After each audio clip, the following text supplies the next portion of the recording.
Ghar Wapsi, Reversing Conversion, Reclaiming Identity. Written by Rethi Agnihotri. Amid propaganda and resistance, Hindus are courageously re-embracing their roots. Ghar Wapsi reveals a deeper awakening, one that undoes centuries of erasure, restores confidence, and heals identities fractured by conquest and conversion. Bharat has been subjected to repeated bouts of invasions and colonization, which, combined with post-independence glorification of colonialism, have left deep scars on the Indian psyche. As a result, many Indians have internalized a sense of cultural confusion and insecurity. This occurs because their civilizational values have been repeatedly challenged and weakened, resulting in an ongoing identity crisis. This crisis is even worse for those who are forced or tricked into changing their religion, whether through violence, threats, or offers of money and benefits. It is against this backdrop of cultural neurosis that Ghar Wapsi, or the act of coming back to one's original faith, becomes extremely significant. The act of Ghar Wapsi is essentially akin to undoing the process of colonization and cultural invasion. It is a powerful possibility, yet a complex one, because the process of reclamation also involves reopening old wounds and confronting one's own cultural neurosis. As India's cultural and civilizational resurgence has gained momentum in the past decade, there has been a remarkable surge in the phenomenon of Ghar Wapsi. A contentious issue in India and abroad, this movement is frequently demonized by the left-liberal ecosystem, which portrays it as a Hindutva conspiracy. Yet, despite the avalanche of propaganda and hostile narratives targeting this homecoming movement, Indians continue to return to their roots, often on a mass scale. In the following sections, we delve deeper into the dynamics of this phenomenon. What drives Indians to return to their dharmic and cultural roots? How does this movement manifest in 21st century India? And how should one respond to the barrage of anti-Hindu narratives that label this phenomenon a conspiracy against minorities? Journey back to Sanatan roots. In March 2025, 80 families in a village in Rajasthan returned to Sanatan Dharma in a unique event where a church was turned back into a Bhairav mandir. According to village elders and historical records, a temple dedicated to Bhagwan Bhairav had stood there over 100 years ago. But as Christian missionaries gained influence and local people were converted, the original temple was replaced by a church. Initiated by former pastor Gautam Garasiya, this homecoming movement has become a significant milestone in the cultural and dharmic reawakening of this place. In November 2024, 350 individuals in Raipur, Chhattisgarh, returned to Hindu Dharma. Reportedly converted through fraudulent means, they embraced Sanatan Dharma at a sammelan attended by a prominent Hindu spiritual guru from South India. Throughout 2024, Chhattisgarh witnessed several reconversion ceremonies, as many families chose to return to their original faith amid a growing spiritual and cultural movement, led by those who have begun to see through the deceit of coercive conversions and now seek to reconnect with their ancestral roots. In another case of mass reconversion in November 2024, around 150 people in Meerut, Uttar Pradesh, who had earlier converted to Christianity, returned to Hindu Dharma through traditional Vedic rituals. These people had been misled into converting to Christianity just days earlier by a pastor who promised them money and help with wedding expenses. He was later arrested for running a conversion scam in Meerut. The pastor, originally from Kerala, would visit nearby villages and lure poor or uneducated people with financial incentives. Reports say he had converted around 300 families using a scheme similar to network marketing. However, not just recent converts, but even those who left Hindu Dharma long ago are now bravely returning to their roots after years of forgetting their culture. At the same time, spreading awareness about Ghar Wapsi among new converts is a powerful way to prevent forced and fraudulent conversions. In another episode in Assam, over 100 people from 35 tribal families returned to Sanatan Dharma, leaving Christianity and reconnecting with their original faith through traditional Tiwa rituals. These families had reportedly converted to Christianity just a few years ago, lured by financial gain.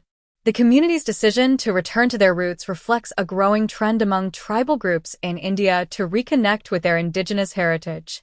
Ghar Wapsi is not just about faith, it's a strong step towards reclaiming culture and identity. It also counters the false claims by Christian missionaries that tribal identity is separate from Hindu Dharma or that Sanatan Dharma has erased tribal traditions. Reclaiming lost traditions. Ghar Wapsi in India is taking place both through community efforts and personal awakenings.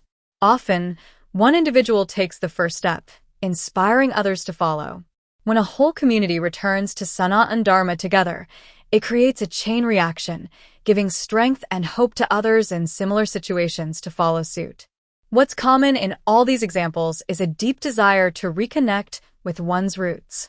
In recent years, a cultural and civilizational revival has been gaining momentum, giving Hindus the confidence to protect their traditions, uphold Dharmic values, and work to reverse the damage inflicted by colonizers and invaders. Ancient Hindu sites are being revived, Dharmic tourism is growing rapidly, and more Hindus are openly embracing and displaying their spiritual symbols in public.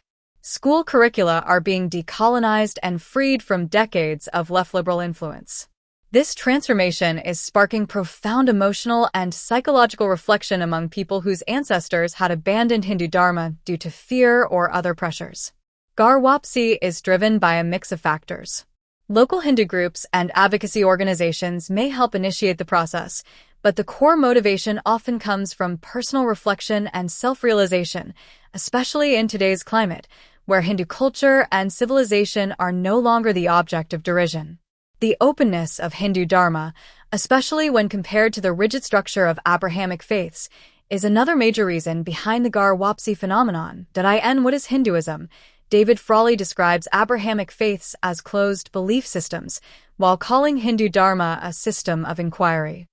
He emphasizes that Hindu Dharma is a scientific path that encourages self-reflection and personal search for truth, rather than obedience to fixed dogmas. This flexibility, as Frawley explains, has enabled the peaceful coexistence and flourishing of diverse beliefs and traditions under the broad umbrella of Sanatan Dharma. Even after years of religious conditioning, many people stay connected with the deep-rooted Hindu values passed down through generations. Growing up with ideals like nonviolence, compassion, respect for nature, and the belief that the whole world is one family, they often feel uneasy when confronted with belief systems, such as Islam, that may glorify violence through concepts like jihad, impose rigid authority, and treat women unequally. Over time, the clash between their natural cultural instincts and the imposed foreign values creates a deep inner conflict, eventually impelling them to return to their true roots. Left-liberal vitriol against Ghar Wapsi. The demonization of Ghar Wapsi has become a favorite tactic of the left-liberal ecosystem, which eagerly praises conversions of Hindus to other religions, even when done through fraud or coercion, but strongly opposes their return to Sanatan Dharma. A simple Google search of terms like Ghar Wapsi India reveals biased narratives claiming Christians are being forcefully converted to Hinduism, framing the movement as a conspiracy by a so-called Hindu majoritarian state and the Sant Parivar. These critics often portray Christians and Muslims as victims simply because they are minorities, ignoring the well-documented use of money, deceit, and pressure in Christian missionary campaigns and Islamic conversion drives. In truth, Ghar Wapsi is a voluntary and conscious return to one's ancestral faith, not forced conversion. Let's check out a few toxic headlines demonizing Ghar Wapsi. 120 Christians forced to reconvert to Hinduism, June 2024. International Christian Concern. The Real and Insidious Nature of Ghar Wapsi Campaign, January 2015, People's Democracy.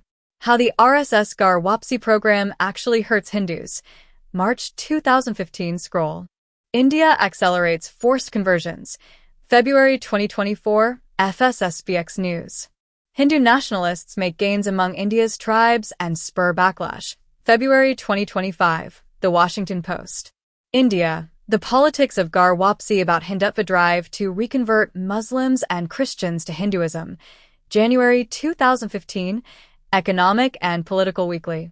Indian Christians living in fear as claims of forced conversion swirl, October 2021, The Guardian. Shamli, Bajrang Dal activist force Ghar Wapsi on Dalit man who had converted to Islam, April 2018, HuffPost. Many such articles spread blatant anti-Hindu hate under the guise of opposing so-called forced reconversions, often relying on false claims and sensationalism. For instance, an article titled 120 Christians Forced to Reconvert to Hinduism by International Christian Concern alleges that during a Ghar Wapsi ceremony, radical Hindus forced Christians to drink the blood of a chicken mixed with cow dung.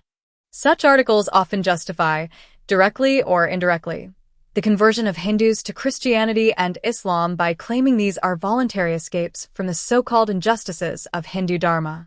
The caste system is heavily used as a weapon by the left liberal ecosystem, blaming it entirely for people leaving Hinduism. They ignore or downplay the role of pressure, deceit, and financial temptations in these conversions.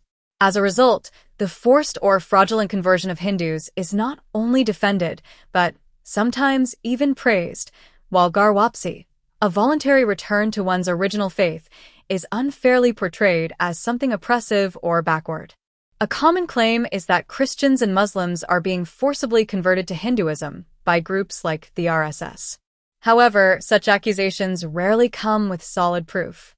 Instead, critics repeat old labels, calling the Modi government Hindu majoritarian, the RSS a paramilitary force, and painting Ghar Wapsi as a violent project of the so-called Hindutva network.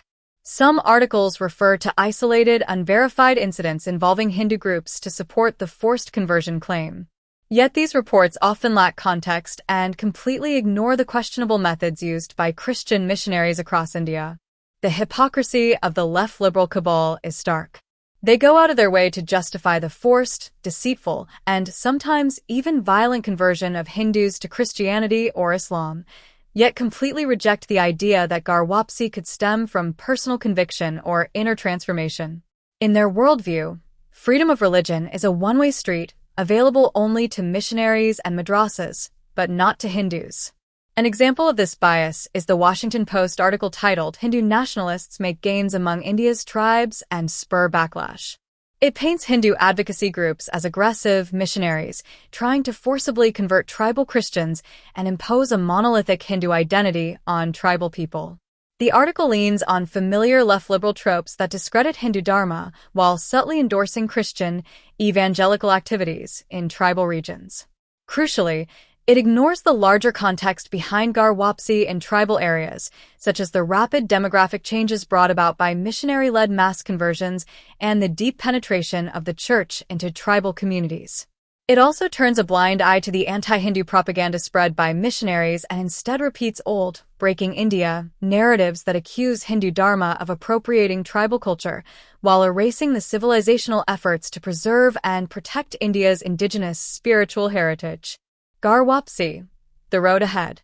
The Ghar Wapsi movement faces several challenges, one of the key ones being the social and cultural integration of those who return to Hindu Dharma. Individuals who have followed Christianity or Islam for many years are often viewed with doubt or hesitation by the larger society. To address this, Hindu spiritual leaders and advocacy groups must actively build a support system for such individuals. Trust building should be a priority, helping reconverted individuals feel welcomed, accepted, and gradually reintegrated into the broader Hindu fold. Beyond individual support, efforts should focus on empowering entire Ghar Wapsi communities, socially, culturally, and economically, so they can thrive. Encouraging marriages within the Ghar Wapsi community can also play a crucial role in strengthening bonds. Facilitating Roti Beti Ka Rishta, social and marital ties, will provide a stable support network, ensuring that those who return to their roots are not left isolated but embraced by a caring ecosystem. Another area of concern is the safety and security of Ghar Wapsi communities or individuals. It's especially a concern for Indian Muslims who have reconverted to Hindu Dharma. For example, former Shia board chairman Wasim Rizvi, who did Ghar Wapsi in 2021, had fatwas issued against him after the reconversion, as well as being disowned by his family. Wasim Rizvi, now known as Jitendra Narayan Singh Sengar, was eventually legally adopted by Yashwant Kumari Sengar, the mother of Gurukul Comrie University professor Prabhat Singh Sengar, who is a close friend of Rizvi.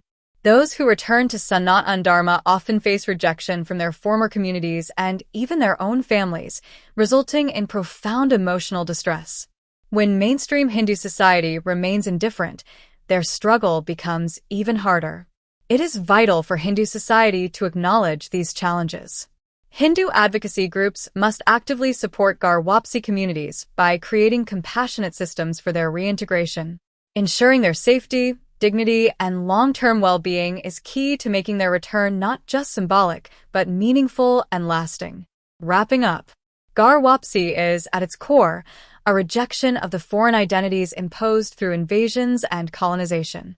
By reconnecting with their cultural, civilizational, and dharmic roots, Ghar Wapsi communities help build a stronger, more self-aware generation of Bharatiyas, less vulnerable to the pressures of religious conversion.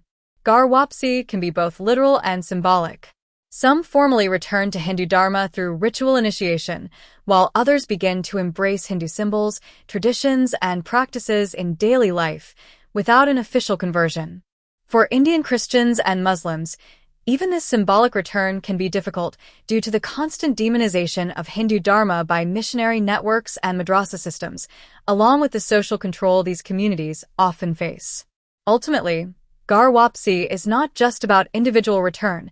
It's about freeing future generations from colonial mindsets and breaking the cycle of cultural confusion and alienation.